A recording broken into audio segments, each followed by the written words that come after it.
அண்ணன் ஏற்கனவே பார்ட்டிசிபேட் பண்ணிருக்காங்க. இதே ஸ்பீச் குட்டி நேரு கொஞ்சம் வளர்ந்த நேரம் அவ்வளவுதான்.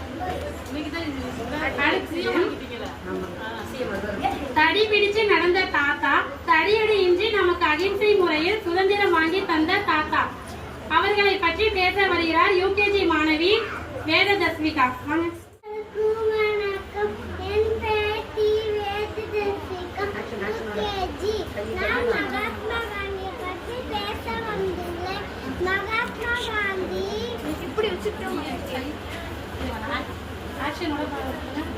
மகாத்மா